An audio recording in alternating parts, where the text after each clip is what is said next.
When my grandpa was a young man, he worked for the railroad.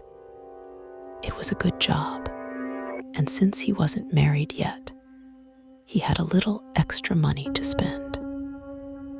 He bought himself a nice car, something pretty fancy for the time, and on weekends, he loved going out with his friends.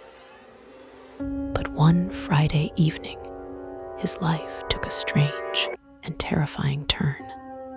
He was running late to a dance that night and decided to take a shortcut down a curvy back road. The sun was setting, casting a golden glow as he drove west. But as he crested a hill, the sun blinded him for a moment. In that split second, he saw someone standing in the middle of the road.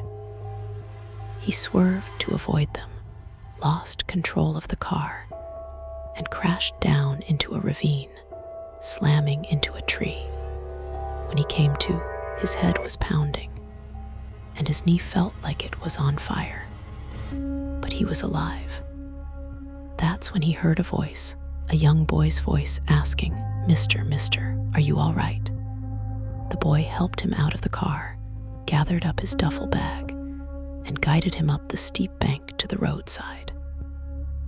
Grandpa noticed the boy had a cleft lip and spoke with a lisp. He was pudgy, pale, and redheaded, but he seemed friendly. Grandpa asked if the boy had a phone at his house, but the boy shook his head. "No phone," he said. When Grandpa asked if his parents were home, the boy replied, "Nope. Don't know when they'll be back." The nearest neighbor, the boy explained, was about 6 miles away, the last place Grandpa had passed, with the long white fence out front. The boy offered to take Grandpa to his house. It was an old, run-down place, cold even on that warm June evening. There was no central heating, not even a wood stove, just a large fireplace in the kitchen. Grandpa asked why the house was so cold, and the boy simply said, "I'm always cold." Grandpa started a fire with some wood the boy brought in, and soon the flames were roaring. But the boy stood so close to the fire, rubbing his arms, that Grandpa warned him, "You're gonna get burned, buddy." The boy just repeated, "I'm always cold." As the night wore on, Grandpa offered the boy a sandwich from his bag, but the boy said he'd already eaten. Grandpa ate while the boy stayed glued to the fire, soaking up the heat. The house felt empty, like no one had lived there for a long time. When it got dark, the boy turned to Grandpa and said, "You can sleep in my bed. I'll keep the fire going." Grandpa didn't want to put him out, but the boy insisted. As Grandpa lay down, he asked if any neighbors might pass by to help with his car. The boy shook his head. "Nobody comes up this far," he said. "They're scared of the ghosts." That sent a chill down Grandpa's spine. "What ghosts?" he asked. The boy replied, "Everyone says there's ghosts here, but I've never seen them. The only thing I'm scared of is nightmares." Grandpa asked what kind of nightmares, and the boy explained he had the same dream every night. A giant hog chased him, trying to eat him, but he always woke up just before it got him. Grandpa asked if he'd ever been chased by a pig in real life, and the boy nodded.